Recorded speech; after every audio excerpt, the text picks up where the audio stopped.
A good horror story is even more chilling when it is based on a true one. Whichever way may be portrayed, either through books, movies, or other mediums, the fact remains that the events that occurred was once upon a time someone's haunting reality. In this case, it was the realities of the DeFeo and Lutz families during their time in their Amityville home in New York. Creepy music. In the autumn of 1974, a family of 7 would suddenly be reduced to just one surviving member, Gunshoots, the one who committed the crime.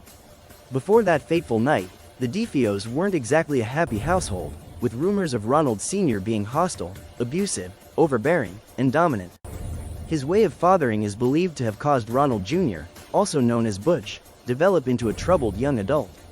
The DeFeos owned an auto body shop where Butch was employed, but he would often spend his time at bars instead of at work. Butch eventually became addicted to drugs and alcohol, which led him to become violent towards his family. An incident had occurred where he reportedly pulled a gun on his father, and there were other times where he would physically lash out at his family. In the early hours of November 13, 1974, Ronald, Butch DeFeo Jr. snapped. With rifle in hand, Butch went from room to room, murdering his family members one by one as they slept. One of the peculiar things about this incident is that, while the murdering unfolded within an estimated 15-minute time span, the way the bodies were found showed no signs of struggle. In addition, the sounds of gunshots oddly did not wake any of the other family members, or at least it didn't draw them out of bed. The bodies were found all face down on their beds, as though they'd been positioned that way. To add to the strangeness, the rifle reportedly had no silencer and, aside from the family dog barking, none of the neighbors reported hearing even a single gunshot going off that night. After horrifically murdering his own family, Butch took a bath, got dressed for work, and eventually reported the murder, claiming he discovered the grisly scene after arriving home from his job. He went so far as to propose that it was the work of a mafia hitman, accompanied by 2 accomplices. He said that they showed up at his house that morning, put a gun to his head and forced him to kill his family members. His alibi wouldn't last long under scrutiny, where DeFeo eventually broke under pressure, admitting to the murders.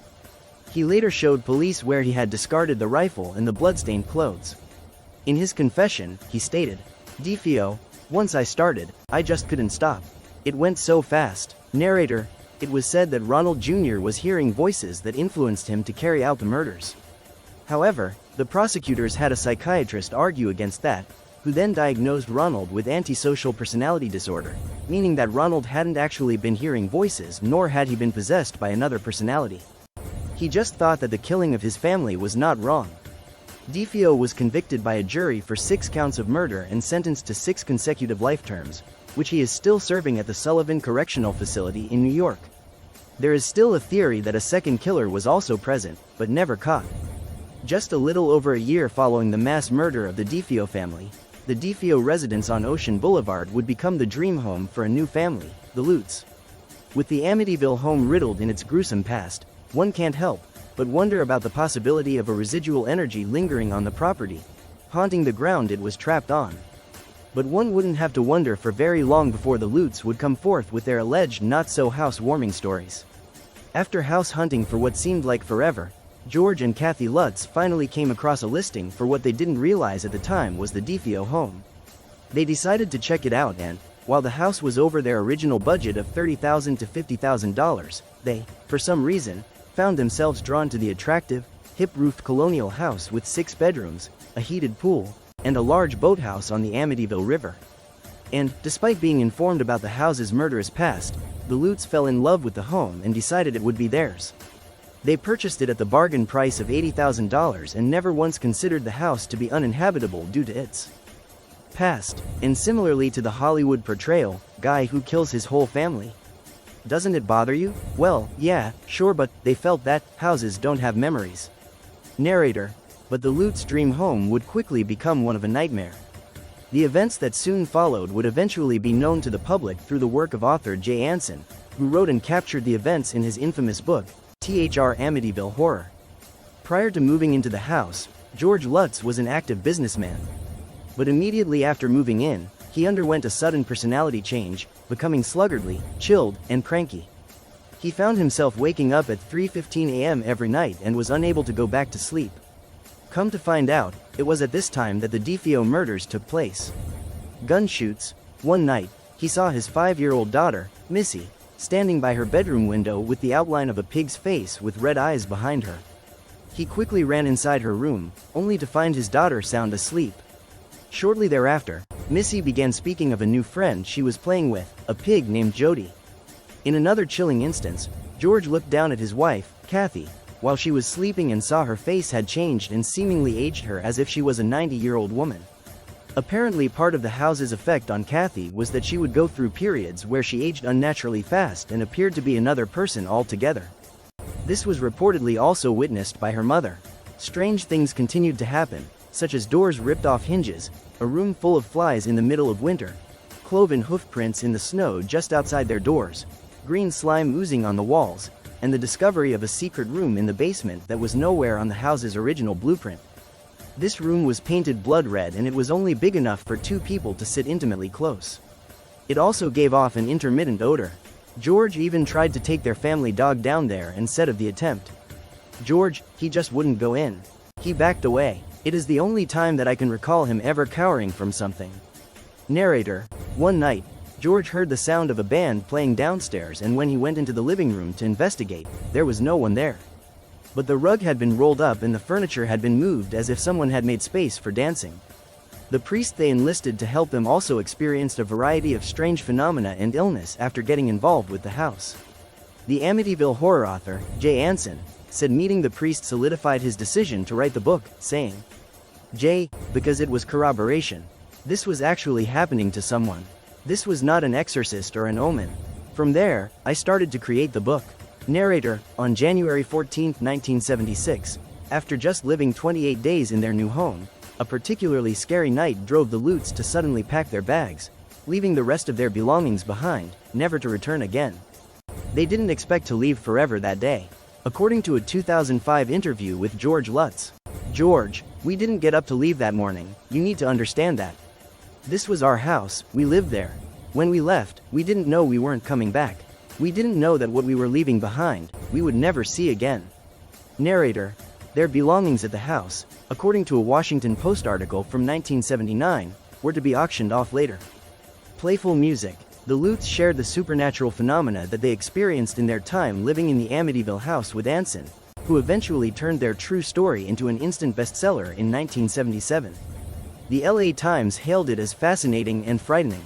Some critics have said that its popularity reflected the rocky political climate in the United States at the time, which included rampant inflation, rising interest rates, and a massive oil shortage, all signaling a depressed economy. As the narrative unfolds, the reader also sees the family struggling as their business is impacted by the failing economy, as well as an IRS investigation into the family's taxes at the worst possible moment, making everything in the book all too familiar to readers who were living a similar reality at the time. By aligning something supernatural with the current events of American life, the book turned out to be very relatable.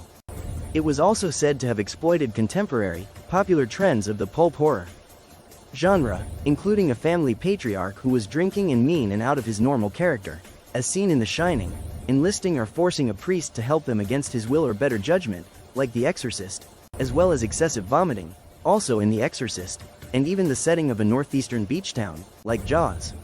When asked if Anson himself had experienced anything strange while writing the book, he said, "Anson, leave it no."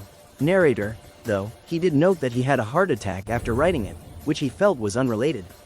Anson: "Blame it on my smoking, my idiot lifestyle. I'm not going to blame it on this." Narrator: However, Anson did say that some of the people who had read the original manuscript, or had early copies in their possession, did have strange things happen to them. 3 of his friends, along with one of their children, had separate brushes with death.